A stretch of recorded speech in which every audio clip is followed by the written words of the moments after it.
Hi, welcome to IKEA. This is my college campus. Correct, but I see you're on IKEA.com ordering some college items. My daughter's room is pretty bare. We need a lamp, some comfy pillows, her favorite stuffy. Dad! With pickup options, we've got what you need to conveniently order IKEA. Literally anywhere. Sweet. More time for gaming. And studying.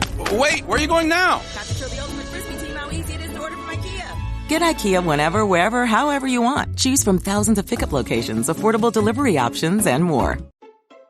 Shopping is hard. I can never find anything in my size. I don't even know my size. I buy my clothes the same place I buy my groceries. There's a better way.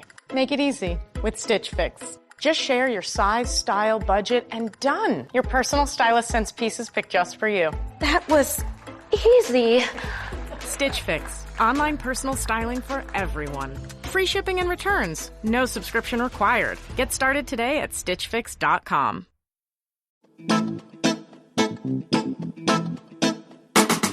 Hello and welcome to History for Weirdos. We're your hosts, Andrew and Stephanie, and each week we're going to take you on a journey into the strange, obscure, and relentlessly entertaining corners of human history. Now listen up, friends, because it's about to get weird.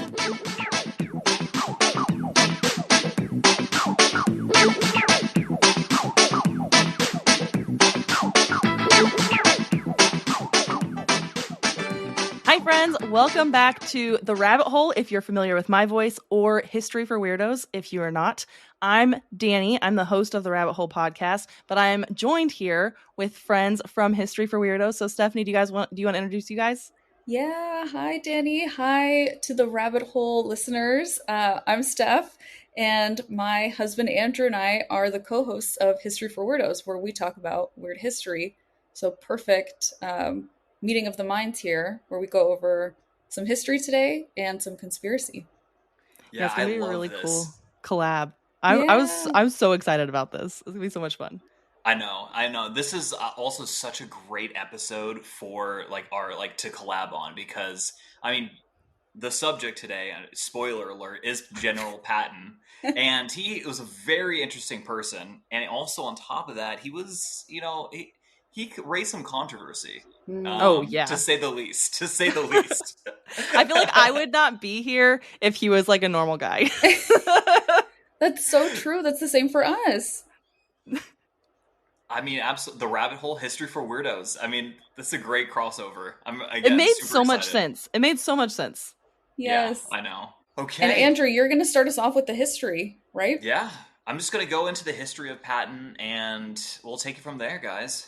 Yay. Straight into it. Sounds okay, good. Let me get my notes up here. Okay, excellent. So, well, first of all, Patton was, he was an interesting person. He was an enigma of a human being. He grew up in wealth, right? But at the same time, he also, kind of like the old saying goes, as far back as he could remember, he always wanted to be a soldier, not necessarily a gangster. Oh, I see. So, let's just dive right into his life. So, Patton wasn't known for just his military genius alone. He also had a fiery temper, a brash demeanor, and his mysterious death has sparked debates, legends, and even conspiracy theories, right? So half the reason why we're here. Okay, so General George Smith Patton Jr. entered the world on November 11th, 1885. This is fittingly the day that we would later celebrate as Veterans Day. Right here in Los Angeles County, in this town of San Gabriel. Oh yeah, I forgot he was born out there. Yeah, exactly. His dad was a really big deal.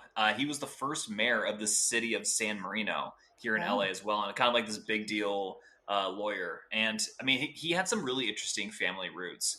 So, kind of just a couple of them here was his grandfather was actually a colonel who was a fierce warrior, though, on the side of the Confederacy during the Civil War. And he also had a great uncle who notably died at the Battle of Gettysburg. Oh, wow. Yeah. So he's kind of steeped in this military tradition. He grew up with it, and that was his thing. So, I mean, I even wrote here my notes. He was like, he's surrounded by tales of bravery, heroics, and military glory. So, I feel like in a way he was either born to be a soldier or was indoctrinated to be one. But either way, it was kind of in his DNA a little bit. So I was reading, and you might get here, Andrew, but I was reading that he wanted to be a soldier because he didn't know how to like read or do math very well as a young kid, because his dad, I don't know if are you headed there? Yeah. Okay. I mean, I was just gonna like make it a side note, but basically, no, like you're absolutely right. His dad didn't allow him to go to like school until he was 12 years old, and so he barely eventually gets into like a military academy. But yeah, West Point. But like, yeah, he was not academically gifted. Let's just say that. There's a little theory there though too. So his dad didn't trust the school system. That's why he didn't send him to school. Like he didn't trust. Do we know why his dad didn't trust the school system? I don't know why, but so the Department of Education wasn't created yet. So I'm wondering if like banking before the Federal Reserve, if like the schools were all different. I mean, schools are different now too, but like schools would teach different things, and they're maybe more independent. Yeah, right. Maybe they didn't trust what the schools were teaching at that local school until he was 12, right? And then he went to school. Oh, wow. So he was behind. Yeah, but he caught up really fast because he got into West Point. That's true. I mean, I think he scraped by the skin of his teeth, but still, I mean, yeah, he still got it. Yeah. He did it. And that wasn't his thing, right? Academics weren't his thing. I mean, though, I will say he was obsessed with reading about like, ancient or older commanders like Julius Caesar, Napoleon, Hannibal. It's funny. He kind of reminds me a little bit of like Pyrrhus of Epirus, who was this like 3rd century BC Hellenistic general. And he was just like super laser focused on being like the greatest soldier general ever, because he was like, he was like the great nephew of Alexander the Great, or like he had some sort of familial connection, and he was just like, I can't describe it, but it's like almost like just this singular narrow focus where like nothing else mattered. He was just like, I'm here to be a really good soldier, a really good general. Like I want to be the best. Right. And I feel like that definitely, like Patton was a little bit like that. He sounds like he romanticized it a little bit. I think he did. I mean, that's just, I have no like evidence to support that whatsoever, but I mean, just based off of like the way he acted and his career. I was going to say based on his actions. Yeah. Exactly. I think it's easy to like be like, I'll make that assumption. His journey to military greatness, though, formally began at the age of 17. He enrolled at the Virginia Military Institute, and this was kind of the first time in his life where he had like intense discipline and like a regimented lifestyle. And that really just suited him personally. Like, and he would take that for the rest of his life. He would instill that sort of like martial prowess discipline to, to all of his soldiers that he would command in the future. So this was like a really formative like point in his life. And then, a year later, that's when he transferred to the military academy at West Point. So arguably the most like prestigious Army institution. He did struggle academically, but he was really good at like horseback riding, military drilling, and fencing. In fact, so here's the crazy thing that like we often overlook in his story. He is actually an Olympian. What? Yes, I read about this. Yes, he competed in the 1912 Summer Olympics at Stockholm and at the pentathlon, or in the pentathlon, excuse me. And that covers riding, shooting, fencing, running, and swimming. Is this still a sport in the Olympics, though? Like, do we know? I don't know. Oh, no, we have the decathlon, but I don't know if that's the same thing. Or, well, it's definitely not the same thing. Pentathlon? Yeah, pentathlon. I have to look this up. Yeah, yes. I seriously doubt it. It is? Mm-hmm. Huh. Wow. But in the 2024 Paris Olympics, it was the last time that they were going to include it. It's because, I mean, how many people are riding and shooting and fencing and swimming and running? Yeah, all 5. Huh. I'm going to start training for the pentathlon. It's probably just like, at the very least, you'll be disciplined and you'll be in great shape. So I have ridden a horse one time my whole life. I don't know if I should just like go jump on a horse. Like, I know. Everything else I can figure out, but that's like the one hiccup here. How incredible to be Olympian level at all of those different skills. Yeah. Well, he got some points taken off, right? He did. So that's really interesting. Yes, you're absolutely right. So like his shooting score ironically brought him down. But here's the thing. He argued that no, he shot the bullet through the same hole. Whereas the judges said he missed entirely. Which, you know, looking back at it, he might have been right. The judges ruled against him. But he could have just been that good. And he is so obsessed. And he really gets results, you know, like throughout his entire career. So it kind of leads me to believe that maybe there is something there to it. But again, officially, he did miss the target a few times. Okay. Yeah. Believe what you want to believe about it. Yeah, exactly. So but we're here for his military career, right? So we're going to get right into it. So, mostly, or I'm here, I guess. No, I mean, I'm here for it too. Yeah. So Patton's military career, it really began a few years earlier from the Olympics, right after he graduated West Point in June of 1909. He was commissioned as a second lieutenant in the U.S. Army Cavalry. Initially, he served in the 15th Cavalry Regiment at Fort Sheridan, Illinois. And this is where he gained his early experience that he would pretty soon be putting into practical use. So let's talk about that practical use. 1916. World War I is going crazy in Europe, but we're not involved there yet. In fact, though, we're actually looking a little bit more domestically. Tensions were rising along the U.S. southern border with Mexico. This is because they were kind of engulfed in their, revolution/civil war, and there were certain factions that were a little bit hostile towards border towns. One of them being the faction under Pancho Villa.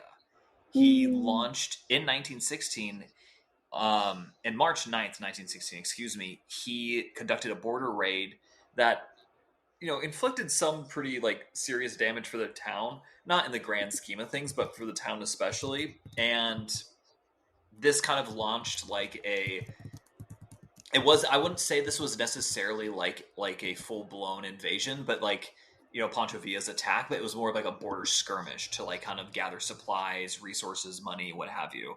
But the U.S. government was not going to let this slide. So in response, President Woodrow Wilson dispatched U.S. forces under General John J. Pershing to pursue Villa and stabilize the border, right? Patton quickly volunteered for service and what would become, I know, right? This would become known as the Mexican Punitive Expedition. So during this campaign on May 14th, 1916, Patton personally led an armed patrol against Julio Cardenas, and he was one of Villa's top commanders. They clashed. It was brief but fierce, and Patton's men successfully killed Cardenas and two other revolutionaries. This skirmish, although small, was Patton's first combat experience, and it gained him very early recognition as kind of like a rising star within the army. In fact, kind of fun fact about this, the expedition led by Patton was the first motorized action ever, in the history of warfare, which is pretty interesting. Yeah, this predates tanks being used. It's wild. That is a fun fact. Yeah, and in fact, he saw the success of fast-moving motorized vehicles, and this would become kind of his thing throughout the rest of his career. Yeah, but we'll get into that. Do you want to know a fun fact about Pancho Villa? Please. Yes. He was obsessed with strawberry milkshakes. That's what he would order after a battle. He would, instead of getting drunk or getting some tequila, always ask for a strawberry milkshake. It was his drink. That is a fun fact. I would have never known that. That's so wild. But also, doesn't it feel kind of weird? Maybe he's drinking the blood of his enemies? Maybe it was symbolic, It feels really kind of odd. Good for him, knowing what he wants, though. Yeah, and he wasn't teased about it because he was so fierce. People didn't mess with him.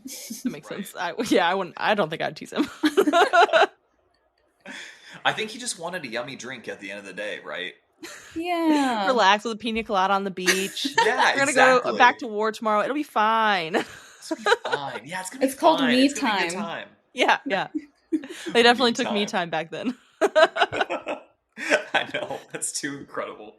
Okay, so back to our boy Patton here. He actually, the U.S. would enter World War I, obviously, in April of 1917. Patton once again joined General Pershing's American Expeditionary Forces, and they arrived in France on June 13th, 1917. Initially, he was assigned some like admin work, but Patton wasn't about that life. He wanted a more active role. So, inspired by the French and British use of armored vehicles on the Western Front, Patton became a pivotal figure in establishing the American Tank Corps. By November 1917, he was deeply involved in organizing the first American tank training facility in Bourg, France. He even like personally wrote manuals on tank tactics, emphasizing like aggressive maneuvers and rapid advancement. And ironically, this is the same methodology and the same philosophy that Hitler would use for his German army like 20 years later, like during their infamous blitzkrieg tactics. Interesting. Yeah. Did he steal it from Patton? I don't know, but I mean, Hitler had a lot of respect for Patton. He did. Like he a lot feared of respect, Patton a lot. Yeah. And I that could see fear why. actually, that became a huge. I'll talk about that later. It's much later. It's during the Second World War, but it comes to a head, and the Allies use it to their advantage. I mean, yeah. Why would you not? Right. Yeah. So in September 1918, Patton commanded the American tanks at the Battle of Saint Mihiel, a critical engagement during the Allies' final offensive of the war. So shortly thereafter, during the Meuse-Argonne offensive, which began on September 26, 1918, Patton was just a baller, where he demonstrated this like extraordinary courage and aggression. So he personally led a tank unit into enemy lines on foot, after his like vehicles became immobilized. He's like, come on, follow me, guys. Like he's facing like heavy machine gun fire. Like people are like literally dying, getting shot and dying. And he's like just going through it. Wow. Unsurprisingly, like thank God though, like it didn't kill him, but he was shot. He got severely wounded in the leg. During this assault. He refused medical attention because of course, and because he wanted to be briefed by his superior officers. And then after that, he was like, okay, fine, I'll receive medical attention. But he had to receive the reports first. Yeah. I think this is why they have such high expectations for military members. Because like you got guys like this that are like, well, don't worry, we're just gonna keep going, and then I'll do my, I'll debrief, and then I'll go get medical attention. And here we are, like in the regular military nowadays, and they're like, you can't suck it up and just do your brief. You're like, sir, my limb was cut off, and he's like, I don't care, get out there, rub some dirt in it, you'll be fine. Like. Patton set the standard too high. Unrealistic expectations for the rest of us. His priorities were not right. Yeah. Oh man, World War I really messed us up. It really did. Yeah, those standards way too high. And you're like, come on, man. Right, yeah, Danny. I mean, I can't even imagine like just being in the armed forces and having those like ridiculously high standards. You're just like, it's not that bad. It's not that bad. Okay. I mean, they definitely get uppity about certain things, but not, I mean, they wouldn't make us go do our report before getting medical attention. Thank goodness. Not today. Least. I mean, General Patton would if I was under him, though. He would expect some things. We're going to go into some of his interesting behaviors, like in a little bit. Because he was, like, he's a badass, but I think sometimes, we'll see, he takes it a little too far. Oh, well, yeah. I feel like if this is setting like any stage for what's to come, like we're getting prepared. It just gets crazier, honestly. That seems reasonable. Yeah, but because Patton fought so bravely right during World War I, he did receive the Distinguished Service Cross and the Distinguished Service Medal. And kind of like he was a little bit of a thought leader too, right? Because at the end of the war, he was like firmly established as one of like America's and even the world's, honestly, like early tank proponents and pioneers of that kind of way of fighting. And he was just known generally, right, for his like own personal brand as being brave, having relentless drive, and just like this absurd like determination to the point of like nothing will like tear him away. He's like I don't know, like a dog that has a scent. Like nothing's gonna stop that. I like how you call it his brand. His brand. Very on brand for him. It's so on brand. I know. I think our the American like economy and the economic system as a whole is just like infiltrated my mind, unfortunately. Imagine telling Patton about his brand if you could talk to him. Oh my He'd be God, like, my what? Yeah. By the way, here's a Crunchwrap Supreme and a Baja Blast. Like, why don't you eat this and drink this? Let's see what happens. Let's just see where do we go from here? Danny, we have like Steph and I have this long-standing like running joke about like if we went to ancient Rome, I would go up to Julius Caesar and be like, and give him you would a not. Baja Blast and be like, bro, you got to try this. I'd have to learn like how to say that in Latin first. Oh, you'd figure it out. Yeah, I'd figure it out. You'd be so determined, you'd be fine. Yeah, exactly. I have a little bit of that determination, not as much as Patton, but I have a little bit. None of us can be like him. Let's be honest. Yeah. But so there's something so fun about thinking of historical figures drinking a Baja Blast. Like I really think it would blow anyone's mind that's not from the modern world. I think you're missing an opportunity here. With Julius Caesar, you just bring him a Caesar salad. Oh my God. Like, come on. Why? Or like That's a Caesar true. wrap, like a chicken Caesar wrap. Chicken You're missing Caesar an wrap. opportunity. And a Baja Blast, fine. And a Baja but you Blast. have to, yeah. He'd be so confused and be like, oh yeah, by the way, it's not named after you. It's actually some random Mexican dude from like the early 20th century. But no, you don't even tell him he's that. named you after say, like, you though. we named this after you. Yes, He doesn't have to know. these Just leaves straight up and lied about croutons. it. Yeah. Yeah, he'd be like, why? I'd be like, don't worry about it, bro. It's chill. We know what's We coming. lost. You don't. Yeah. Yeah, you don't tell him the truth. You know, you gotta like build him That's up true. a little bit because you want him to eat Yeah. the salad. Right, That he is has to true. try it. Yeah, so Yeah, I think It's a he good would strategy. Like it. That is a good strategy. So if anyone has like any sort of time travel capabilities, let us know. the Vatican does. The Vatican. Ooh. So Ask Okay. the Pope. Yeah. ask the Pope. He might I'm be gonna down. ask him. He's American now, so Yeah. you know, I'll tell him like, if you don't let me do it, the White Sox suck. So I mean, he's gonna have to do it. I mean, He's that's gonna have sound to. logic. If you Yeah, dare I think him, that's you reasonable. double dog dare him even. And he you might won't do show it. me your time machine. Yeah. Enter the world of sports the way you want with EA Sports College Football 26. Whether you rise through the ranks as a coach or chase greatness from high school recruit to Heisman, build your legacy and wear your colors with pride. Buy College Football 26 now at go.ea.com/MVP-bundle and bring glory home today. EA Sports College Football 26 is rated E for everyone. Includes in-game purchases, including random items. Comcast is committed to bringing access to the internet to all Americans, including rural communities across the country, like Sussex County, Delaware. We were being left behind. Everybody around us seemed to have internet, but we did not. High-speed internet is one of those good things that we needed to help us move our farming, our small businesses, our recreation forward. Learn more about how we're bringing our next generation network to more people across the country at ComcastCorporation.com/investment in America. Your burger is served, and this is our finest Pepsi Zero Sugar.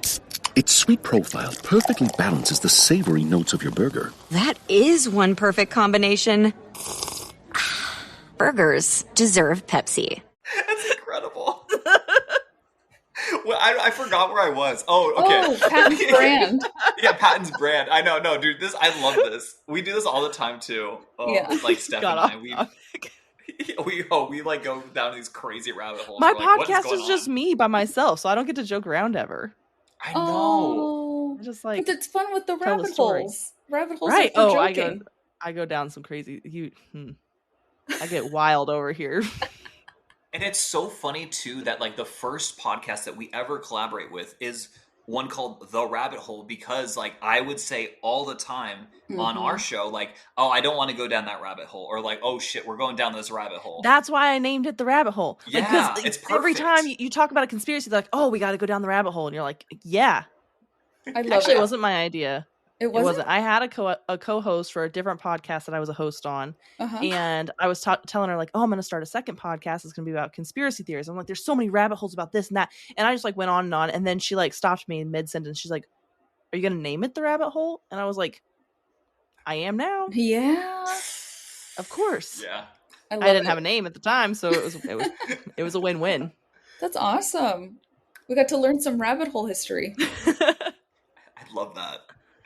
Okay. Well, but tell us about Patton's brand. History. Yeah, sorry. Yeah. We went way off.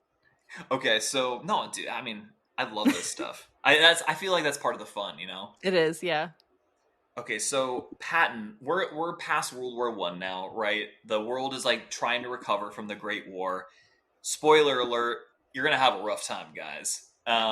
It's not gonna be easy. It's not gonna be. You're going through some more tough times, and then even more tough times after that. But like throughout the 20s and 30s, like in general, there was a the defense budget.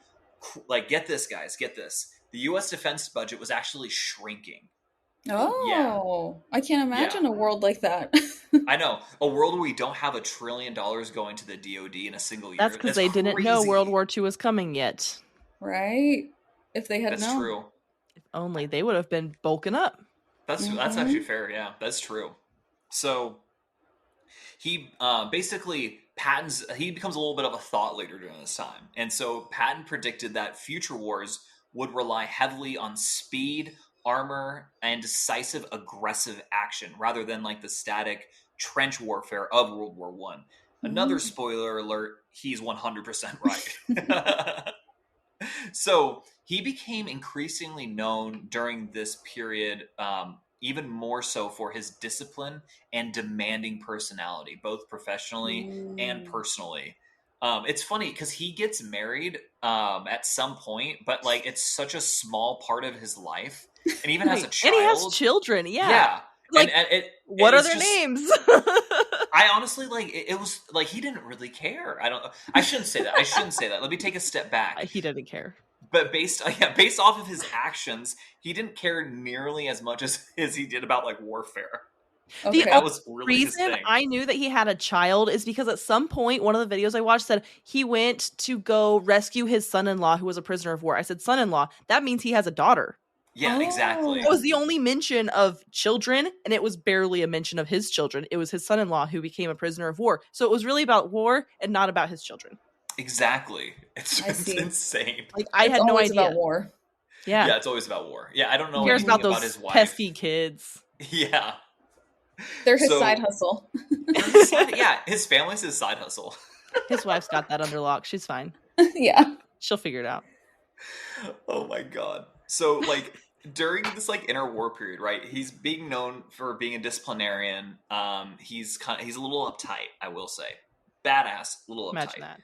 I know, right? Who would have thought? He adopted like this kind of like persona of like he's always wearing highly polished boots. He has like very distinctive ivory handled pistols. He's just like packing while, getting his groceries or whatnot.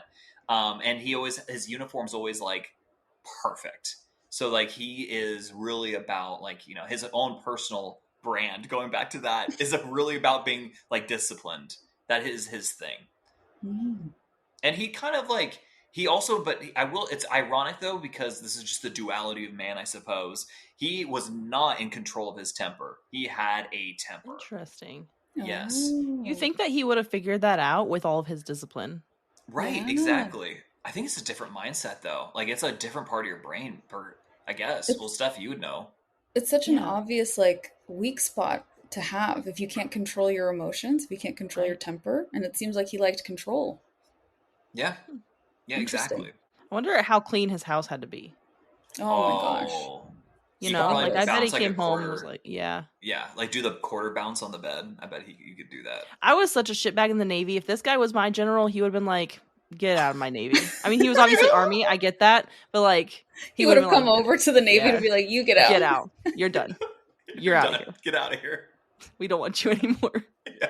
Yeah. I mean, that's also not surprising at all because he had a very contentious relationship with politicians and with like military leadership. But that's because he wasn't playing that bureaucratic bullshit game that everybody has to play all the time. He was like not having it. No. Eisenhower, like if you think of like he was like very measured, like strategic, tactical. Not that Patton wasn't, but Patton was just like not measured at all. Like fuck you, I'm doing this like my way because I know it's right. Because I'm so just like laser focused. Almost like I sense some sort of neurodivergence in Patton, and that like he just gets laser fucking focused on something. There was no neurodivergence back then.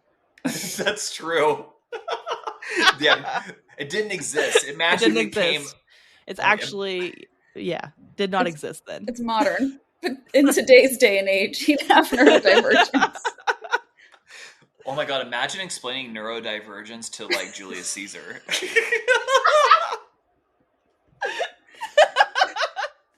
Eat this Caesar salad, let us talk about something.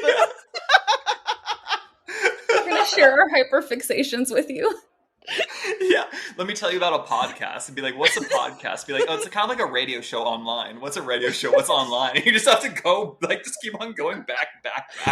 It's like you're hearing somebody in your head talk to you, but they're not there. That's amazing. My God. We would like freak him the hell out. I think he would like think we're demons. I'm gonna kill myself. Like, I can't. I'm done. I don't need to wait to be like killed. I gotta go. I also I gotta do myself. I suspect we would all get on Patton's nerves as well. He would shoot us too.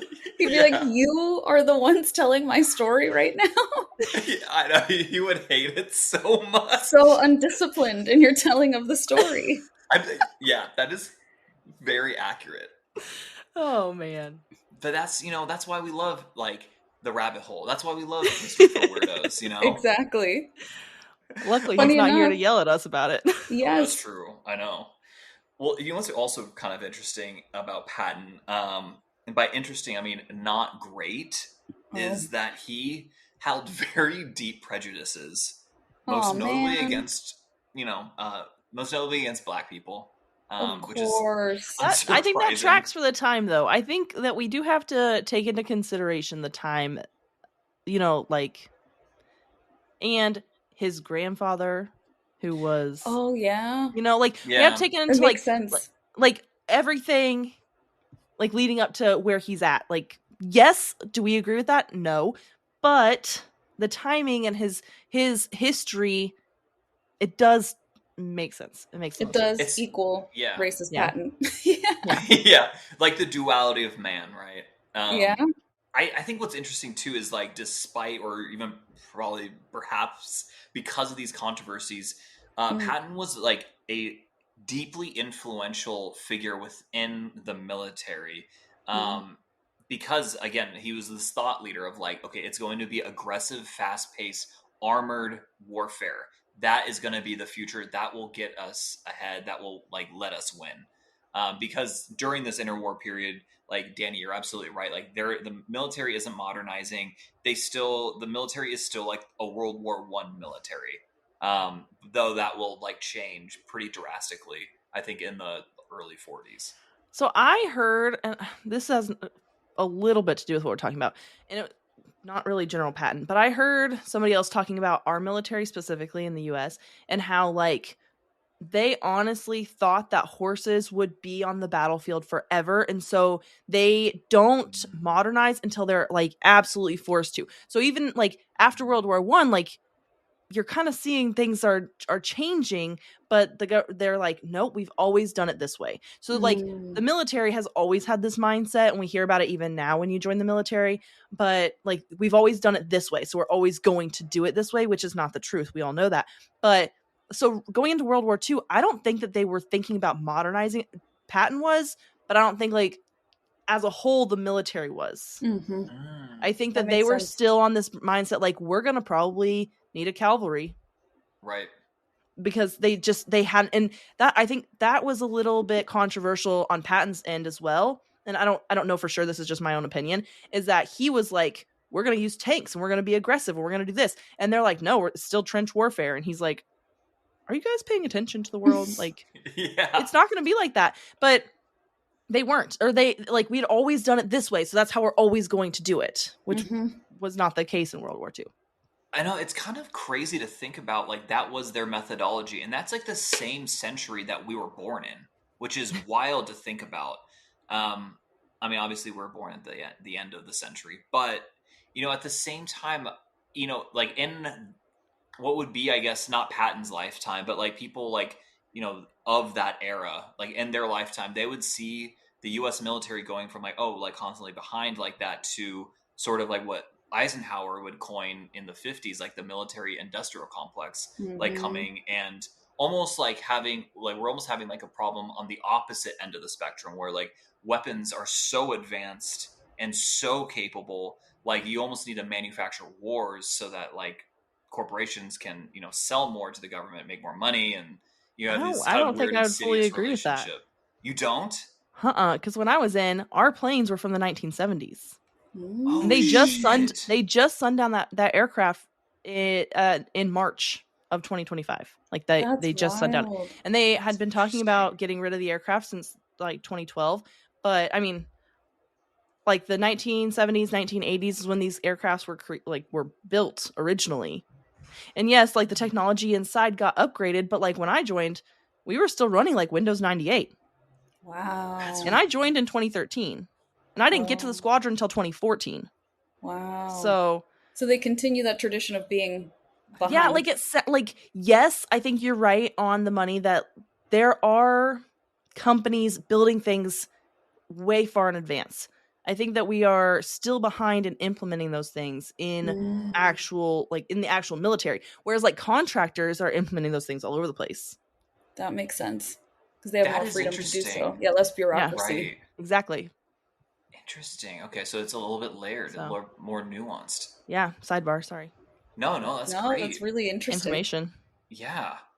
So, you know what? Like, I think this is perfect because now let's just get right into World War II. Patton. Let's do it. I think this is like the perfect time to do it. So he had a super aggressive leadership style, right? I think that is very like on point, on brand, kind of like in our faces at this point.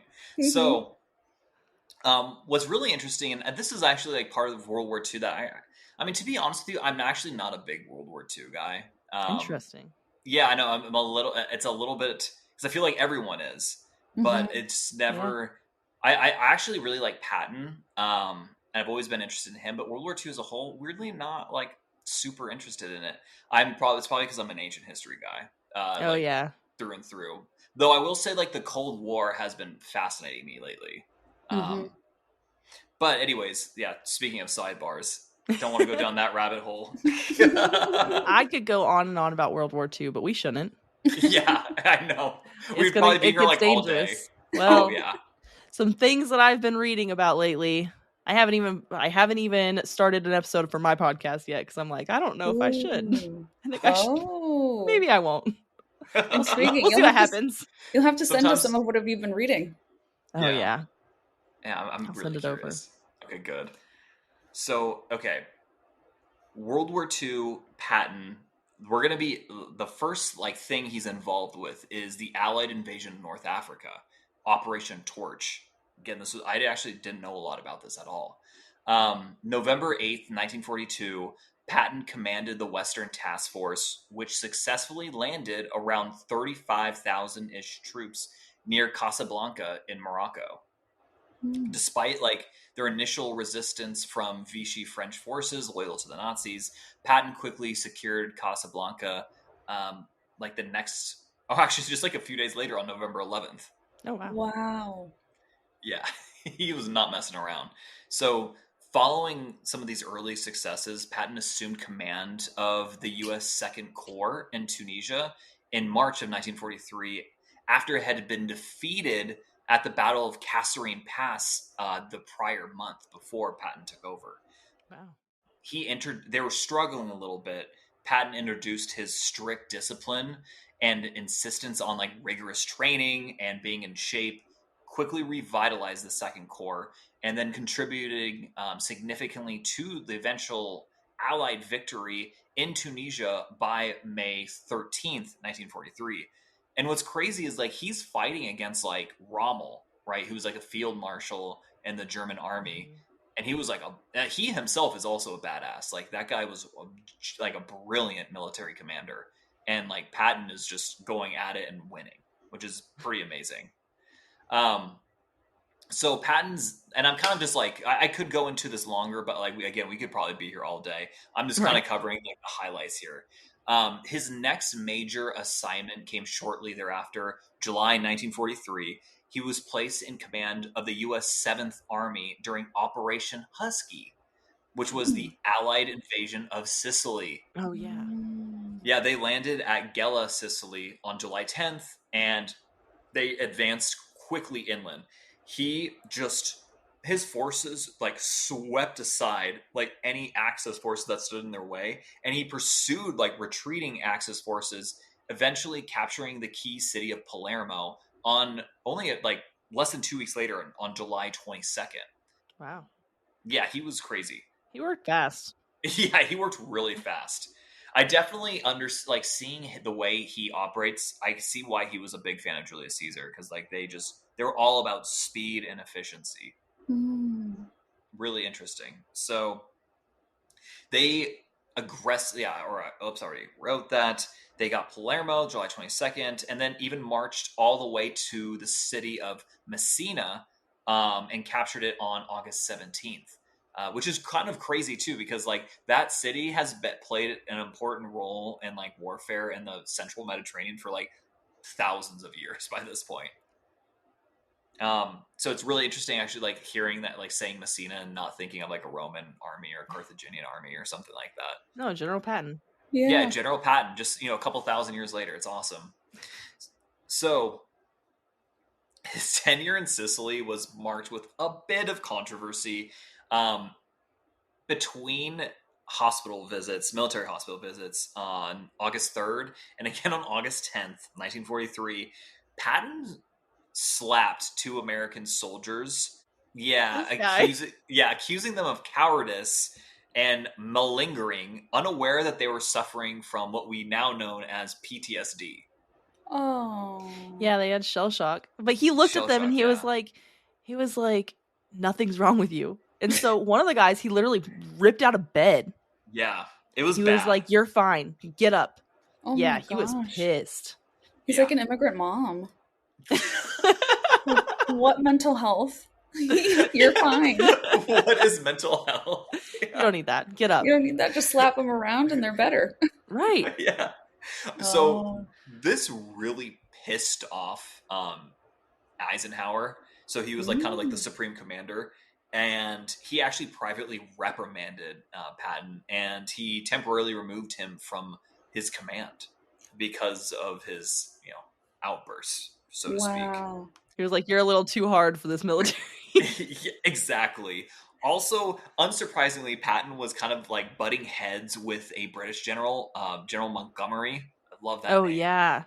And again, Montgomery and Patton, I don't think could have like more differing like ways of fighting battle, their methodologies, even like their personas.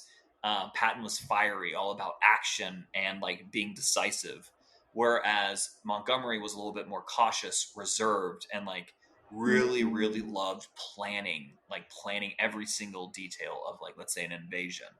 That would be annoying. Like, let's just go.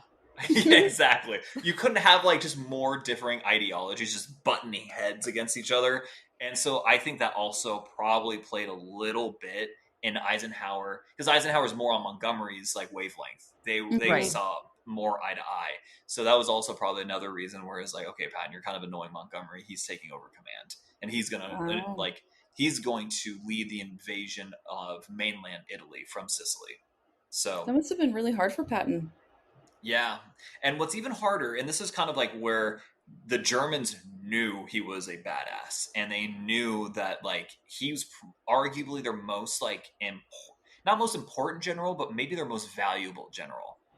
Just in his like strategic thinking and like the way he commanded troops alone. So he would play a vital role in Operation Fortitude, which was one of the most elaborate deceptions probably in the history of warfare. So beginning in early 1944, Patton was placed in charge of a completely fictitious 1st United States Army group located in southeast England, opposite of the French city of Calais, right? Like pretty much like the shortest distance between England and France. Okay.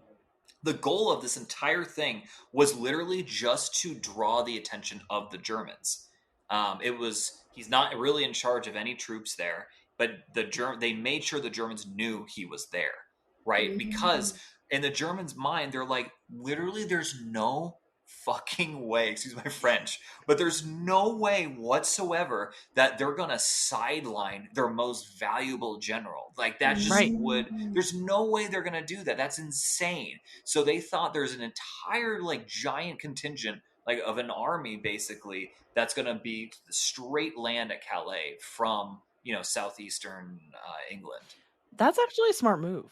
Yeah, it was, and it worked because a lot of like German troops were pulled in that direction, and it helped the battle or D-Day, the battle. Yeah, I mean, I guess it was a battle, but that's part of the reason I think why D-Day was successful was because they were so worried about Patton. Exactly. I mean, because he's like this crazy son of a bitch. I mean, he is. Look what he's doing. Yeah. This guy's wild. His nickname was like, his nickname was Old Blood and Guts. Like, oh my gosh. Okay, if you're into video Old Blood and Guts is there. Yeah. He reminds me of the Doom Slayer from like the Doom video games. If you're at all familiar with that series, he kind of reminds me of that guy. It just never stops. Like he can't possibly stop. Nothing. I wonder if he ever slept. Oh my gosh, yeah. I think he was just up constantly. Or was he one of those dudes that could just get like 3 hours of sleep and be completely fine? I already love same-day delivery with Shipt, but it's so much better since I signed up for Target Circle 360. Why? Because I no longer pay price markups from the majority of stores through Shipt. Only a handful of alcohol retailers and items don't count. That means no markups on groceries, pet food, even home goods and makeup. So to recap, I have more time to catch up on life while someone shops for me, and I spend less. It's a win-win. Order now at shipt.com/360. Terms apply. Choice Hotels get you more for your money so you can maximize any road trip. And as your vacation maximizationer, I'm going to make sure you hear the maximum sizzle of Comfort Inn's free hot breakfast. Let's get real close. Maximum apple. Now that's fresh crispimization. Maximum waffle. Hear that crunch. And that's maximum coffee. Oh yeah, that's the pour I'm talking about. Breakfast maximized before hitting the road. Check into more. Book direct at choicehotels.com. This episode is brought to you by Progressive, America's #1 motorcycle insurer. Everything is more exhilarating when you're on your motorcycle, just like your bike is more protected when you choose Progressive Motorcycle Insurance. They offer coverage for your bike, starting as low as $75 per year. And they keep things affordable, with discounts like paid in full, multi-policy, and responsible driver. So raise your kickstands and get to quoting at Progressive.com to see if you could save. Progressive Casualty Insurance Company and Affiliates. $75 premium is for state minimum coverage. Not available in D.C. Discounts not available in all states or situations. He's doing meth. Just like yeah, he could have been. Just going constantly. Yeah, and running off like his rage. Yeah. Right? Meth and rage. And that's what he's doing out there on the battlefield in World War II. Yeah. No wonder they're like, okay, bro, rehab. Rehab. So I'm sorry, that was no, that's amazing. Okay, so D-Day landings, they're successful, right? Patton, he returned to active frontline command. On August 1st, 1944, he was appointed the commander of the U.S. Third Army, and he just set a pace of rapidly advancing throughout northern France. The Third Army became legendary for its swift, aggressive tactics. Very much so kind of like the German Blitzkrieg, right? Covering immense distances in really short amount of time. Notably, Patton's forces famously relieved the besieged 101st Airborne Division at Bastogne during the critical Battle of the Bulge in late December 1944. And that was like just like this crazy pivotal moment. I haven't seen the series in probably over a decade now, but I'm sure in Band of Brothers, there is like a scene with like Patton kind of coming to the rescue of the 101st Airborne. Oh, I'm sure. Yeah, I'm sure. I haven't seen it long, but like they'd be remiss if they missed that opportunity, because it's like straight out of a movie. Mm-hmm. He was just so badass, for lack of a better term. So he led his forces like right after this point, kind of like the end of December of 1944, beginning of January 1945. He marched his troops through like 100 miles of brutal winter conditions, like turning the tide of Germany's like final major offensive in Western Europe, basically essentially like crushing it. Okay. His leadership and aggressive strategy enabled the Third Army to cross the Rhine River into like the heart of Germany on March 22nd, 1945. And he just swiftly just kept on going. Like nothing was getting in his way. He was going straight into like Berlin, or the heartland of Germany. Yeah, and so he was going to single-handedly bring down the German army. He was like, "We're done." He Not really today. could have. I think we're done. Yeah, there's nothing was going to stop him. Like there's just nothing. The Third Army ended up capturing, or I should say, by like the end of the war, May 1945. Third Army captured over 80,000 square miles of territory. Oh, yeah, and they inflicted insane losses on German forces. Again, and this was probably the point where I think, he is. I mean, I guess this is the end of his career technically, but unbeknownst to him at the time. But he solidifies himself as probably one of the greatest, if not like a top 3, like best American general of all time, just because of his. Oh yeah. Like he just didn't lose. This guy didn't lose, and he just kept on going. Nothing was going to stop him. Such a huge victory here. Yeah. Yeah. So we're finally at the end of World War II. May 1945, General Patton, he wanted to be actually transitioned to the war in the Pacific immediately. Like he didn't even want like, I'm not done. Let's go. Yeah, he's like, the war's not done. I need to like be transferred. And they're like, no, chill out. Why don't you just enjoy this nice like military governorship of Bavaria? Like it's a great position. You can really drive change, which is true. He really could. They sidelined him hard. They did it. They're going to sideline him harder even in a second. Yeah, they're like, no, you stay here. Yeah, like if he was more political, he could have maneuvered this in a better way. But he was a military man at the end of the day. Like he was not set for politics. Kind of respect it a little bit. Me too. But his duties involved like kind of like overseeing reconstruction efforts, maintaining public order, so like policing, and also like probably most importantly, like facilitating the process of denazification. So like the removal of Nazi influences from general German society, right? So you got to make that divorce. And Patton's administration, however, quickly attracted controversy. Again, are we even remotely unsurprised by this point? No. Yeah. He hated the Soviet Union, first of all. Like he was like, quote, I don't know what the direct quote is, but he says something along the lines of like, we should just invade these bastards right here, right now. Like he was down with continuing the war to fight the Soviets because he hated them. He was like, fuck these guys. It's like, these are the worst. Yeah. He also vocally criticized Allied denazification policies, and even argued that like some former Nazis should be allowed to retain admin roles to like maintain efficient governance, because his argument was like there's no one else to do it. Like there's only these people. That obviously was deeply unpopular.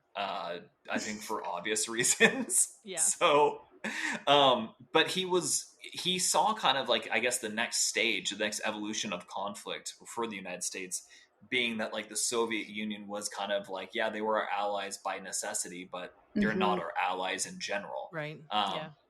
And so he was kind of driven by that. So in September 1945, this kind of comes to a head where he compared the Nazis to the Republicans and Democrats in the United States, implying that the Nazi Party was merely just another political party. Well, so then he gets sidelined again, I imagine, after that. Republican, Democrat, Nazi, whatever. It's the same thing. It's the same shit. Yeah. Needless to say, Allied leadership was not super stoked on him. So, and Eisenhower, like, he drew harsh criticism from political figures and the American public alike.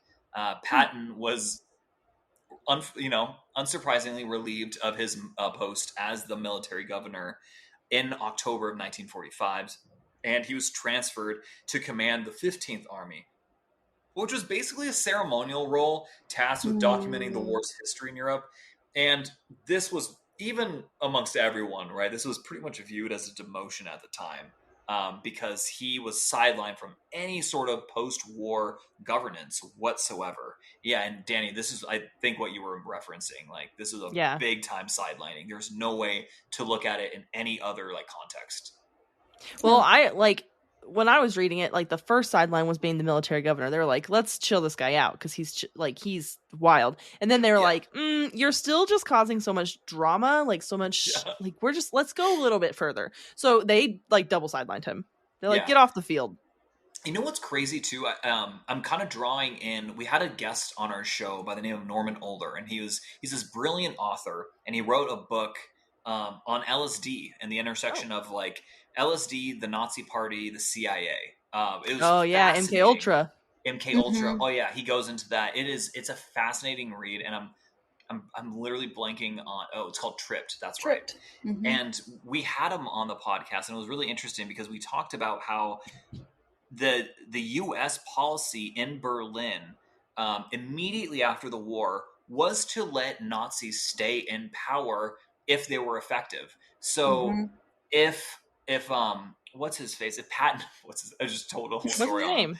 What's his name? Yeah, if Patton had just kind of kept his mouth shut, if he was just a little bit more strategic about this, he probably could have gotten away with it, because like the U.S. government clearly didn't care about having Nazis still in power. They were allowing it to happen in Berlin. It's the fact that he was saying it. Exactly, and that he opened his mouth. I don't think the government would have even given a shit. That's what always kills you. You always get killed if you open your mouth. Yeah. I know it's hard for us yappers. We have podcasts. We can empathize. I just always tell my listeners I'm not suicidal, so if I'm dead, well, we all know what happened. Oh my God. I know, especially in your line of work. I definitely my goodness. So what happens to Patton after he's basically like relegated to historian, which we would think is cool, but for him, not so cool. So this is sadly where we come to kind of the close of his life. He died abruptly. He was in a car accident on December 9th, 1945, a severe one near Mannheim, Germany. While he was in a service car, his staff car, a 1938 Cadillac limousine, where they collided at kind of a low speed with a U.S. Army truck, driven by just like a sergeant. No one in particular like that was like super important, or wasn't a Soviet spy that we know of. But despite this kind of relative minor impact, he severely struck his head. And again, because like at the time, these cars don't have crumple zones like we do today. So like they're made of like steel. So you hit something, even at a low speed, you can kind of hit the the dash or whatever, and you can get some severe damage. And that's what happened to him. He didn't die right then and there, but he had a broken neck, and he had paralysis from the neck down. So it wasn't prognosis was pretty bad from the beginning. He went to the hospital, but his condition worsened and he died. in his sleep on December 21st, 1945, and he was 60 years old. So wow. This has sparked, it was a very unexpected death, obviously, and it has sparked a lot of rumors, speculation, and conspiracy theories that persist to this day. And, Danny, I'm done. I'm done with my story. And I think I'm going to hand it off to you because I think, this is your realm of expertise. This Tell us. This is where I come to, my time to shine. Yes, we get to hear the conspiracy theories. This is always like the end of a podcast, especially. It's like usually like my favorite because we get to talk about, okay, what do we think really happened? What's really going on here? He was killed by the government. Yeah. So which government? Which government? Okay, so when we decided to do General Patton, in my head, and I want to share this first before I get into like what I actually have written down. In my head, I had looked into it months ago, and I was like, oh, General Patton was outspoken about the Nazis coming to America under Operation Paperclip, and he was going to basically like blow the lid off this thing, and that's why they killed him before he could say that. And then I was doing my research, and I was like, wait a second. He's like, that's not mentioned anywhere. So either that was completely scrubbed from the internet, or I'm confusing a couple different stories in my brain. Okay. We don't know. So it doesn't have anything to do with Operation Paperclip, which I was surprised by. But so he was so outspoken about the Soviets and he was adamantly anti-Russian, right? Like he spoke about communism being a problem in like the new post-war world and said that we had been fighting the wrong enemy the whole time. So he kind of like got this soft spot for the Germans because he liked the way that they operated because they're very meticulous, very structured. Yes. Very on brand for Patton. It's his brand. Exactly. Yeah. And he loved it. And honestly, like the way that he was doing things was very much the way that the Germans were doing things, which I think is why the Germans had such a respect for Patton and the way that he was doing things because like he was very much German. Very German. Yeah, very German in the way he did things. Good if he wasn't born German. Right.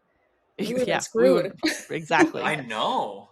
But he also like had so much pull. He was this well-respected general. So like if he kept speaking out, people were going to listen. Is the concern.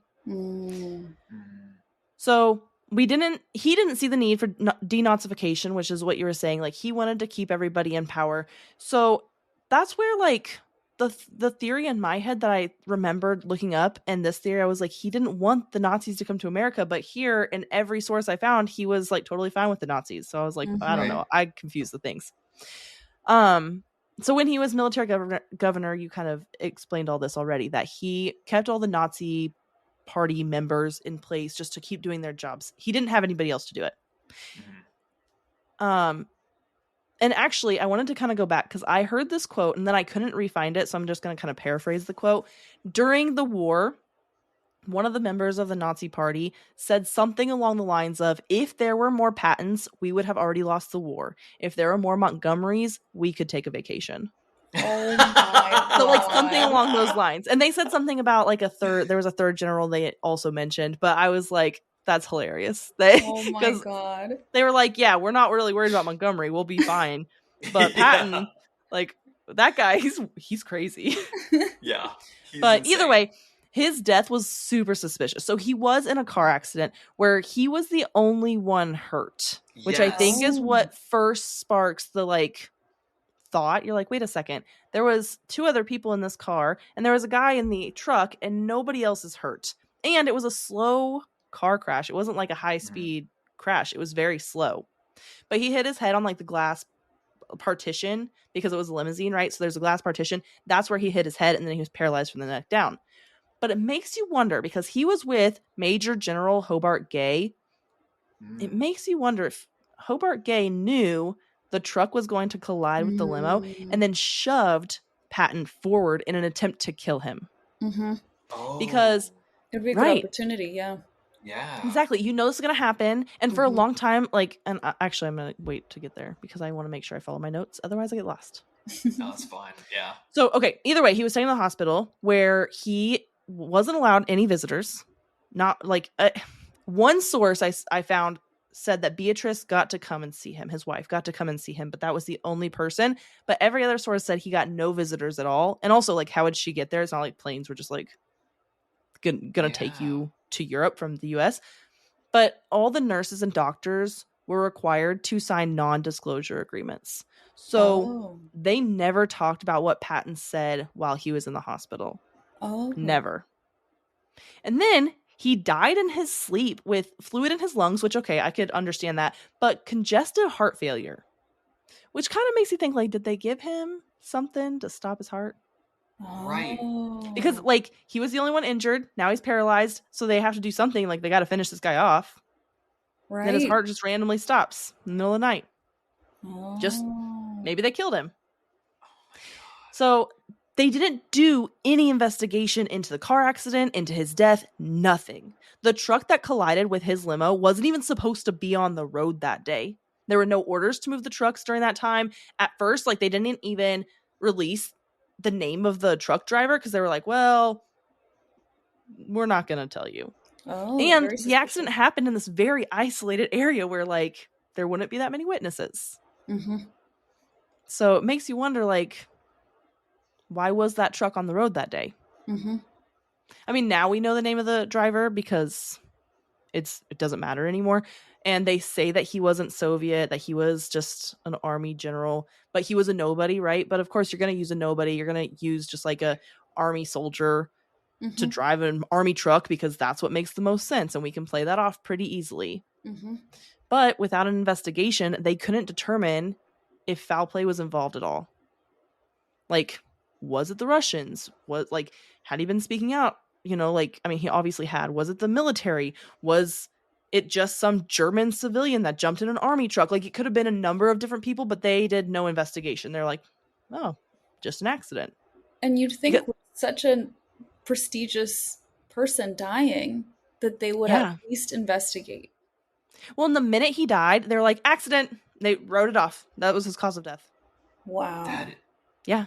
They were like, okay, something smells off here. Like, there's too many things. There's too many things that are like lining up. Yeah. It doesn't it's make not like any one sense. or two. It's a lot. And it smells, the fact that, like, and Steph, you nailed it on the head. Like, the fact that he didn't have any sort of investigation onto this incredible, like, military, like, figure who is beloved despite his, like, craziness with the American people. That's suspicious, man. That is suspicious. When in the hospital, he said, he was quoted saying, like, this is a hell of a way to die because he always wanted to die on a battlefield. And he, being 60, he was like, I don't care. I'm going to the next war because that's how he was going to die. Right. Yeah. But they took this guy out. Wow. Man, like, you're telling me you get shrapnel in World War I, you do all kinds of weird, crazy things in World War II, and you die because of a car accident? A slow speed car accident at that. A slow speed one. Like, I know. You're right. It is also weird that, like, how come no one else got injured? It's only him, and he gets, like, a shattered spine? Yeah. You know. It's wild. It's just really weird. Like, each one of these things alone isn't, like, I'm just like, okay, yeah, that could happen. But all of them, like, lining up together, that's what's really weird. But he knew it was coming. What makes you say that? Yeah. So he was telling people that were close to him that, like, on the days leading up to the accident, and that he was concerned about his safety and that powerful people were conspiring against him. He was unusually anxious, which, like, you're talking about General Patton. This guy's not anxious about anything ever. And now all of a sudden he's anxious. And he even joked that someone was planning to take him out. I'm Cindy Lauper with fellow Cosentix advocate, Chef Michelle Bernstein. We'll share our experiences with plaque psoriasis, with psoriatic arthritis, and Dr. Panica will talk about the possible connection. Cosentix secukinumab is prescribed for adults with moderate to severe plaque psoriasis 300 milligram dose and adults with active psoriatic arthritis 150 milligram dose. Don't use if you're allergic to Cosentix. Before starting, get checked for tuberculosis. An increased risk of infections and lowered ability to fight them may occur, like tuberculosis or other serious bacterial, fungal, or viral infections. Some are fatal. Tell your doctor if you have an infection or symptoms like fevers, sweats, chills, muscle aches, or cough, had a vaccine or plan to, or if inflammatory bowel disease symptoms develop or worsen. Serious allergic reactions and severe eczema-like skin reactions may occur. Learn more at 1-844-COSENTIX or Cosentix.com/Cindy. Honey Bunches of Oats es la forma perfecta de empezar el día con tu familia. Con hojuelas crujientes y miel de verdad que a los niños les encanta. Además, deliciosos trozos de granola, nueces y fruta que todos van a disfrutar. Honey Bunches of Oats es para todos. Toca el banner para saber más. So from the get-go, his friends, his family, nobody believed his death. Everyone was Really? like, something's suspicious here. And so they begged the U.S. government to do something, like look into his death, like investigate it, do something about his death. And they're like, it was an accident. Right. Oh my God. Yeah. Just like that. He was gone. And they say it's because he was speaking out about Russia and that the Russian, like the tensions were really high and that he was going to like mess with the frail relationship that the US and Russia had. But that doesn't make any sense to me. That's why like the Operation Paperclip theory always made sense to me because I was like, nobody knew that the US was bringing over Nazis at that time. Nobody knew that. But this whole like Soviet thing, that it just doesn't add up to me.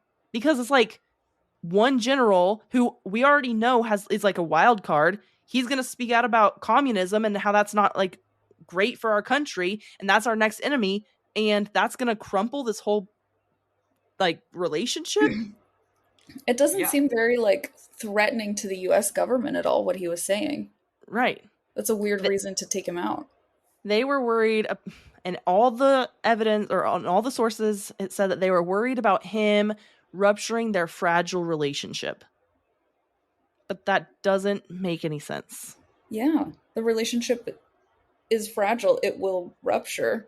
And it ruptured anyway. Like it was already rupturing. It was already there. Yeah. So like, what's one general speaking out saying that, like speaking his opinion? Yeah. Versus unless they were worried about him like gathering troops and like going off to Russia because he's in Germany. He's not that far. Mm-hmm. That's true. Like that's the only thing that I can think of that really caused this to be like a threat. Mm-hmm. Right. But they could have just relieved him of command like Eisenhower did before, like when he actually was in command of troops and he stepped down. They could have sent him home. Yeah, like at any point they could have sent him home. But he had already ruffled so many feathers in Washington, and if they sent him home, then they couldn't kill him as easily. Mm-hmm. You know, because like now he's on American soil. Do you think it was the U.S. government and not the Soviet government? Yeah, 100%. Because otherwise, the U.S. government, if they thought it was the Soviets, they would investigate. Yes, maybe. Or so I think that even if it was the Soviets, like even if they thought it was the Soviets, they'd be like, well, whatever. We don't have to deal with this guy anymore. He's kind of a wild card anyway. We don't know where he's going to go. He's ruffled so many of our feathers. They kind of did us a favor. But I think it was the US government. I think that he was outspoken. He had such almost like a following, I would say, of people that would listen to him and take him seriously because he doesn't just say things, right? Like things he says mean something. So whatever he was going to say, because he had recently, right before his car accident, he had met with like political and military leaders in like our government, and they had some discussion. We don't know who it was or what they talked about, but we know that they talked. And not long after that, that's when they killed him, like a couple days. And that was in those couple days, that's when he was anxious. That's when he was like, they're going to kill me because something that he was going to say about the government, something about what we knew about World War II was going to get out. I don't know if it had to do with like the OSS. I don't know. I don't think Operation Paperclip, maybe. Like, I think it was bigger than that even. Like, he knew some things and he was going to just start he's speaking. not going to be quiet. Because he was a patriot through and through. Like, he was like old school, like, I'm for my team and we're going to win this thing. So whatever he was going to say, they needed to shut him up. So this is like a convenient story, right? Oh, he was outspoken about the Soviets. It just doesn't make sense. Yeah, it makes no sense. Mm-hmm. So like it's any not just thought process. The death, but the reasoning behind the death even. Yeah, so the death was suspicious. They for sure killed him. Like, I think there's so much evidence. The reason why we don't know. I mean, we could speculate all day. What do you know about the guy that was in the car with him? I don't know anything about Hobart Gay. I think if I had to take a gander, he was trying to work his way up the ladder. So, and he's playing for like this political game, right? And we see it even like we see it now everywhere, but back then we didn't see it as much, which is why it like pissed General Patton off so much, is because he's like, I don't want to play this political game. Now that's the game everybody's playing. Any officer I've met in the military, they won't tell like the skipper if they're going to get out or if they're going to stay in, because if they say, oh, I'm thinking about getting out, even if they haven't made their decision, now they're going to be sent to like a really crappy duty station, or they're not going to be on deployment, or they're not going to get what they need because, well, you're getting out anyway. Why would we put resources into you? It's like this that political even in game starts America. Right. It starts so even low, like at the lowest levels of the ladder. Yeah. So he wasn't playing any of those games, which honestly I have mad respect for, but I think Hobart Gay was. Okay. And he's like, okay, this guy's got to go. Yeah. Do you think he had like any connections to the OSS, or I don't know? I don't know. I don't know if we'll be able to find that. I would say probably yes. I think that the OSS was involved in his death. Okay. I mean, that's so unsurprising. Talk about being on brand. Right, exactly. Yes. I think if anybody's going to kill their own general, it's going to be the OSS. Yeah, and just which turned into the CIA. Yeah, I was just about to say. Yeah. Like the Office of Strategic Services, something like yeah. that. Yeah. I know originally it was supposed to be like a what was it? Truman wanted it to be like a newspaper, basically like a reporting agency. Like he wanted them to go out and like get information and like funnel it back to him. But it's like intelligence, just an intelligence agency. Literally just an intelligence agency, but it's become obviously far, far bigger than that. Well, we can go on and on about Alan Dulles. Oh my God. We did an entire episode on the 1954 Guatemalan, war, I guess, for lack of a better term, where we propped up I forgot his name, but we propped up like the guy who ended up being a dictator and like throwing the entire country into decades of civil war. Just because like of a corporation that ended up like not even really needing the land that they were fighting for in the beginning. Oh man, it was so stupid. It just pisses me off so much. I'm like, wow, like that. I mean, like if like even forgetting the humanity, which is hard to do for a second, you're like, that's our tax dollars also at work. Just like, like literally like subjugating people. Yeah, it's insane. We could go on about the CIA. Like I have. Oh, I'm sure. Yeah, you have episodes. I have so much. Episodes. I don't because I don't know how to. Put it together yet. And also, okay, I have a lot of requests. So then I like try to tackle the requests because that's what people are sending to me. And I'm like, okay, well, I need to do the requests, but what about this thing over here? Like General Patton has not been requested, but we need to talk about the fact that they faked his death because he was going to say something and it wasn't anything to do with the Soviet Union. Come on. Are you kidding me? I know. Now that's such now a cover I'm so curious. Story. What do you think it was? I think that there was a lot of shady things happening during World War II. And this is why I don't understand how you are not obsessed with World War II. I want to know, and this is going to make me sound like a crazy person. I know this. I love it. But I want to know Germany's perspective because we've only ever learned America's perspective. We've only ever learned from this side, this propaganda. I want to know their propaganda. I want to know their side. Like if I could get like a textbook, like a German textbook that told me everything that the Germans are talking about that war, like I would love that because there's so much that we don't know that he was going to be a whistleblower. He was going to tell us like whatever that was. Yeah. I also think that German people do tend to be more transparent, or like their education seems to be more transparent. At least I'm sure there's things that they're not sharing as well, but that's a really good point. I think that we get one side and it's very much propaganda.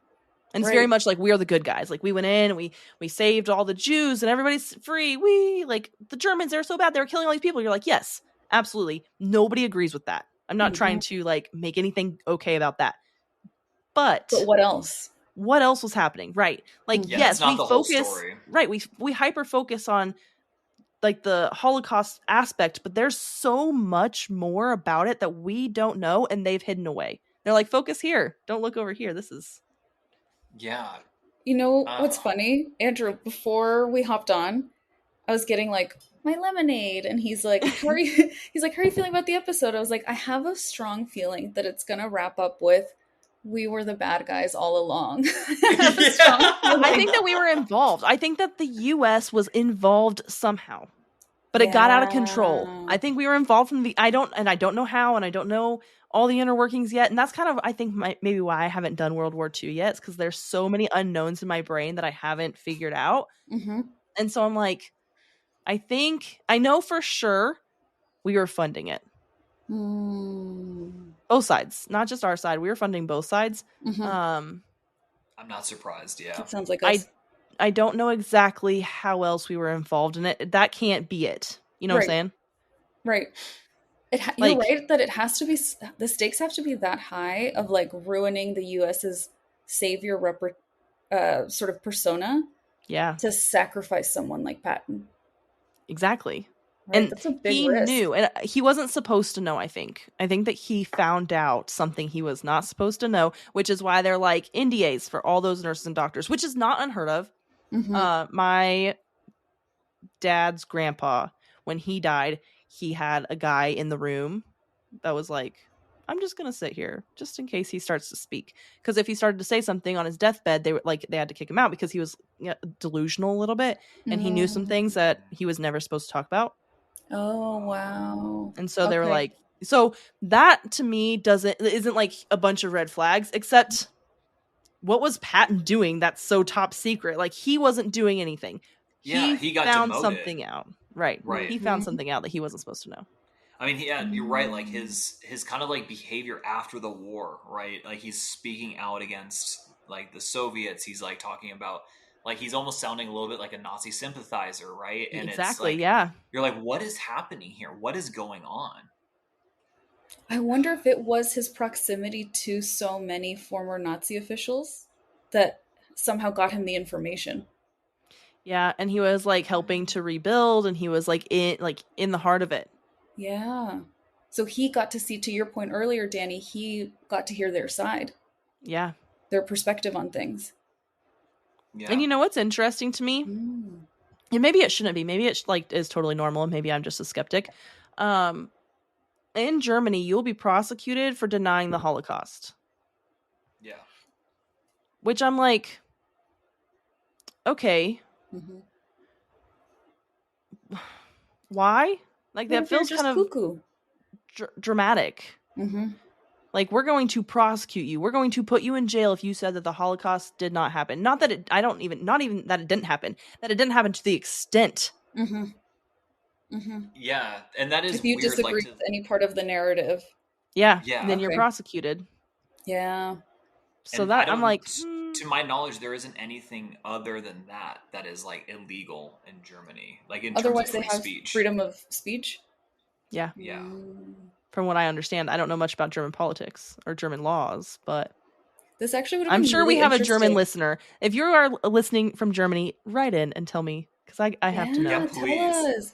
I was going to say this would have been so interesting for that author that Andrew mentioned, Norman Ohler, to be here, because he's also a little older than us, so I think he'd have a very interesting German perspective on this. Well, and all the propaganda, like everything that they were like distributing during World War II, it's all gone. Like it went crazy. Like some of the material is illegal. What? Illegal to have.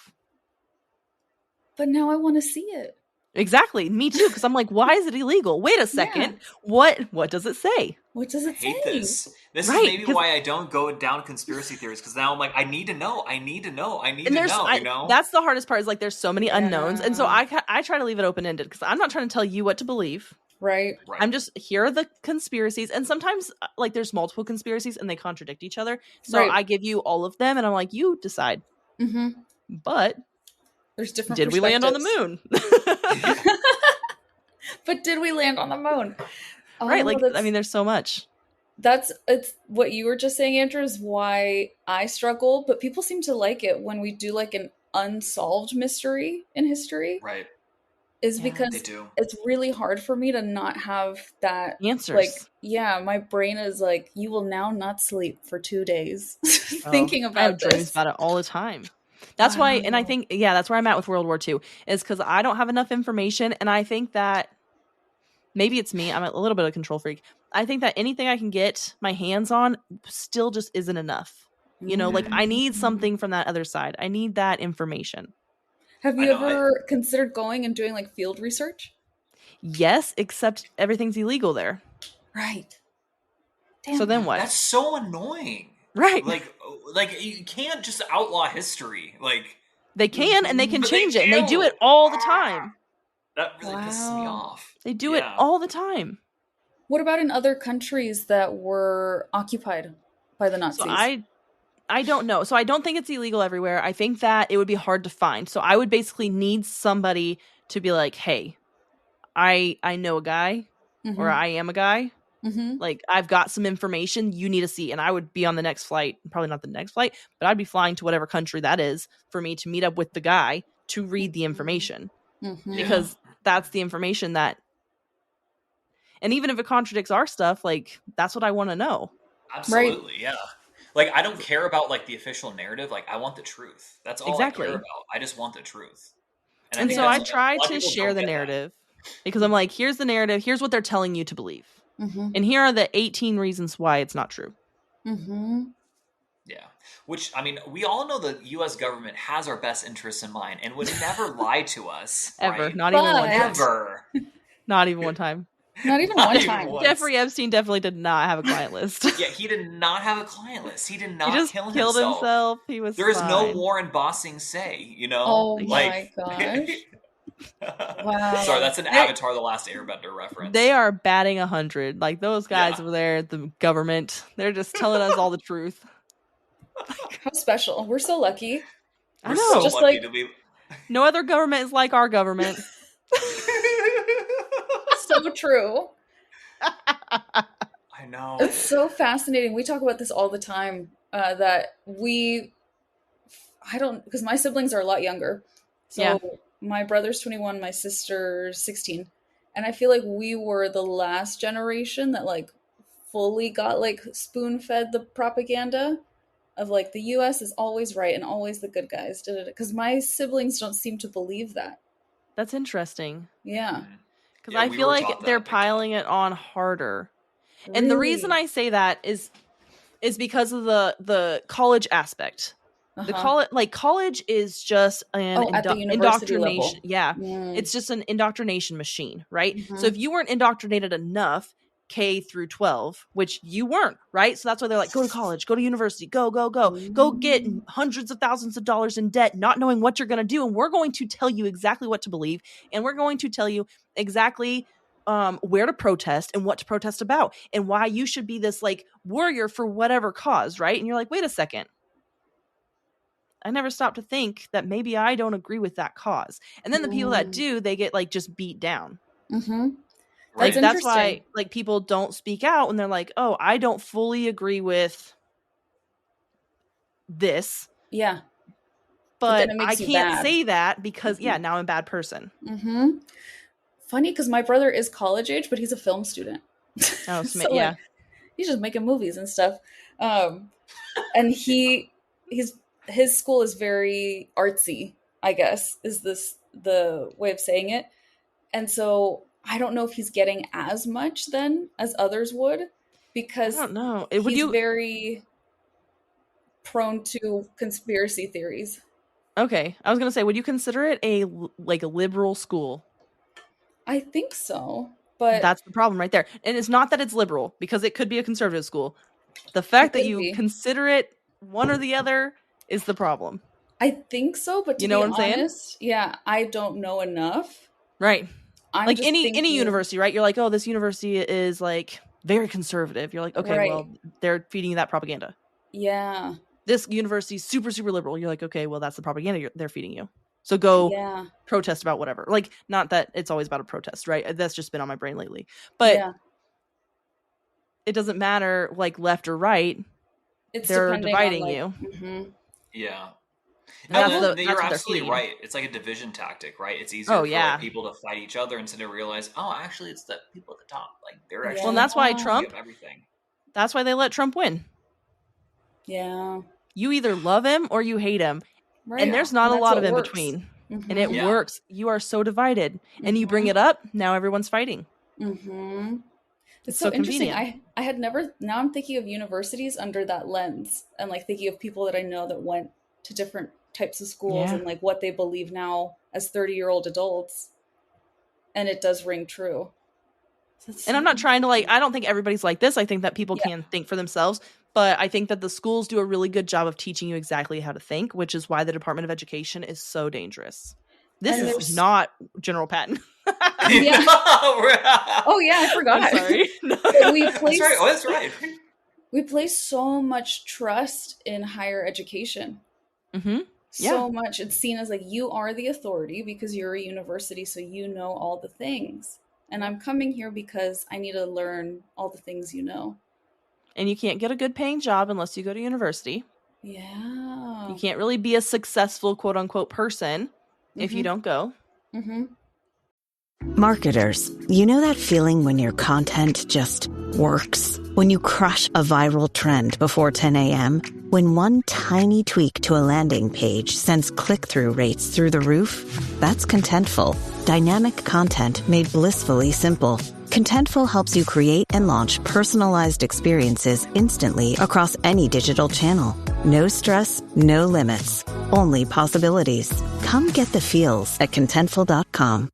Parents of tweens, if you're familiar with far-off drop-offs... Dad, stop, right here. Or get DMs about what's for dinner, you may be experiencing tween milestones. For your son or daughter, these can start at age 9. HPV vaccination, a type of cancer prevention against certain HPV-related cancers, can start then too. For most, HPV clears on its own. But for those who don't clear the virus, it can cause certain cancers later in life. Embrace this phase. Help protect them in the next. Ask their doctor today about HPV vaccination. Brought to you by Merck. This podcast is brought to you by Carvana. Got a car to sell but no time to waste? Hop on to Carvana.com to get a real offer for your car in seconds. All you have to do is enter your license plate, answer a few quick questions, and if you accept the offer, Carvana will pay you as soon as you hand the keys over. They even offer same-day pickup in many cities. Save your time, score some cash, and sell your car the convenient way to Carvana. Pickup times vary. Fees may apply. I know. It's actually crazy. I mean, the world we live in now with like AI, it's like and that's the thing, like all I know for certain is that things will be vastly different like 5 years from now. Like even like the top AI experts in the entire world, they have wildly different interpretation of what's going to happen. And it's all across the spectrum. I mean, like literally, these are all people who are at the top of their field. They have wildly different expectations of how this, like, the world will look in 5 years, let alone like 10 years. So I find it's really interesting because like we're talking about Patton, we're talking about World War II and like the educational system, and I think it's part of all this like post-war paradigm that is kind of crumbling right before our eyes, and we're entering like kind of a new era. What that new era is, what the values are going to be, like what it's going to look like, I think is unknown. I don't think any single person knows unless they're a time traveler. Unless they've gone and seen Julius Caesar and given him that Baja Blast, you know? Did you ask the Vatican? Did you ask use the their time Vatican? machine? Have I asked the Vatican yet? I mean, maybe Who I knows? did. We don't know yet. Maybe I'm the time traveler. Maybe it's you. Yeah. Did he like the Baja Blast? He loved I bet it would blow his mind. He was like, Dude, what he'd is be like, this "Wow!" thing? The amount of sugar that he would, Right? because I'd give him a large. I'd give him like an extra large. You know he's not drinking that whole thing. He'd take two sips he'd and be like, I die. can't function Yeah, anymore. He'd be like running He'd around the explode. forum.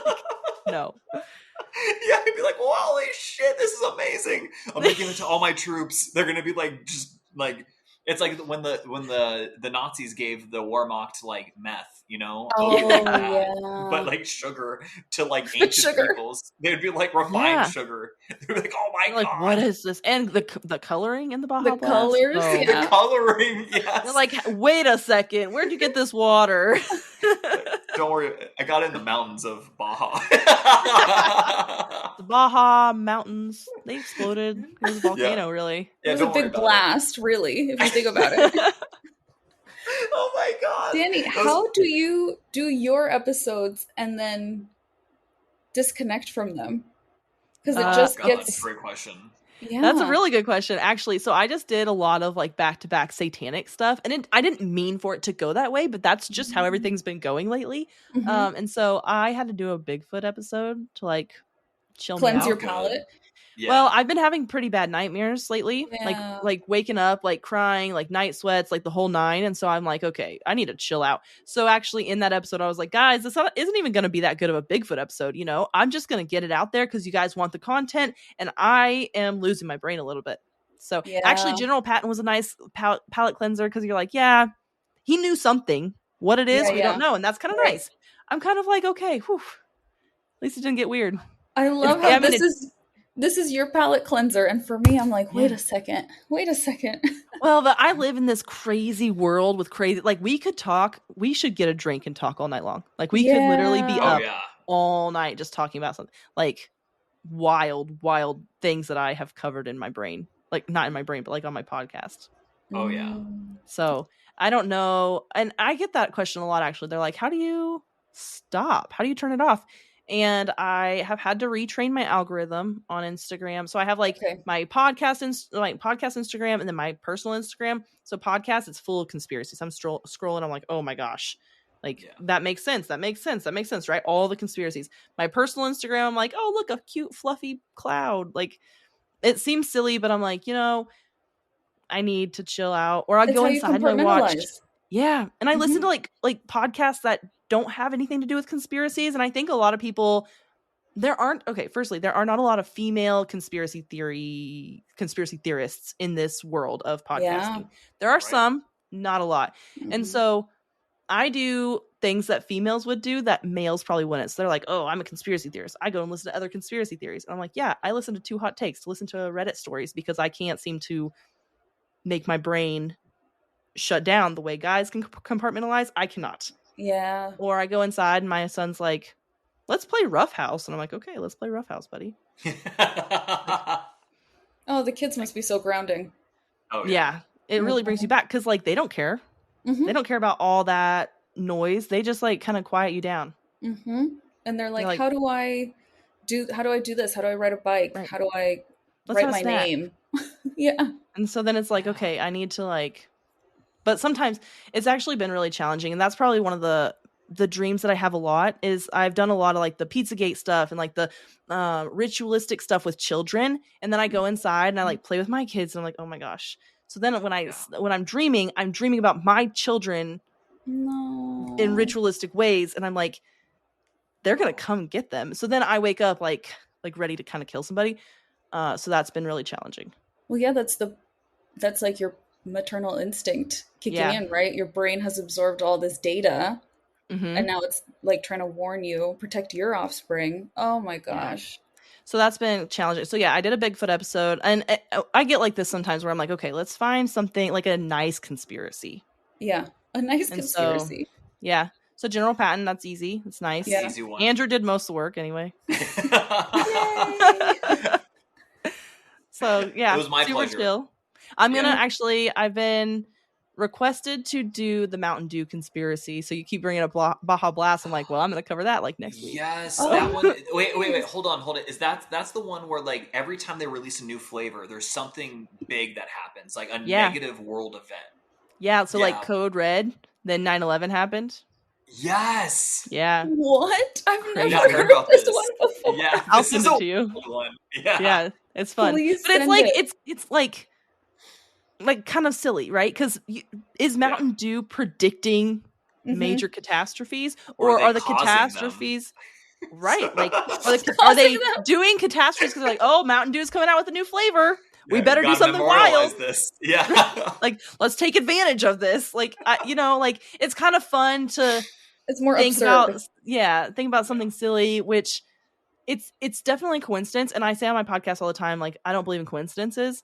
But I don't know. I haven't done all the research, so I'll let you know what I think at the end. We're excited to hear that one.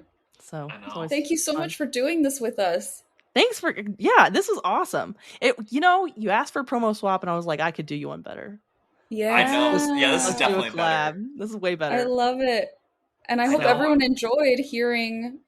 So where can they find you? What is the name of your podcast again? Where can they find you? Do it. So you go, Steph. Sure. And you talked a lot. That's why I was trying to give you a break.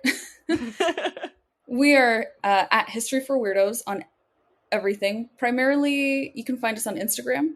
at History for Weirdos. And we do have videos of all of our episodes up on YouTube as well. If you have like questions or requests, you can email us at historyforweirdos@gmail.com. Did I leave anything out, Andrew? Oh yeah, we're just like on Spotify and Apple Podcasts and wherever you listen to or watch Wherever podcasts. you listen. Yeah. Yeah. And how about you, Danny? Where can folks find you? On social media, I'm at rabbit.hole podcast. Except I have an X now, so that's at Stay Skeptical 1 because rabbit.hole podcast was taken. What? I know. I was like, that's my thing. And then I am on YouTube and Rumble because you never know when YouTube's gonna just take that down. So you can also, like, if you search at rabbit.hole podcast there, you can find my videos, or wherever you get a podcast, the Rabbit Hole Conspiracy Theories. Awesome. Nice. Awesome. Do you guys have a sign off that you normally do? We usually do until next time, weirdos. Yeah, and then Andrew says adios. How about you? I normally just tell everyone to stay skeptical. Oh, I love it. Yeah, you just never know what's out there. You gotta stay on your game. Yes. I love that. And it's so true too. It is. Stay skeptical then. Weirdos, stay skeptical. I love it. Weirdos, stay skeptical. Well, until next time, right? Yes, yeah, until next time. I'm sure we'll do this again for sure. Yeah. Definitely. Thank you. All right, we'll see you guys everyone. Later. Bye, guys.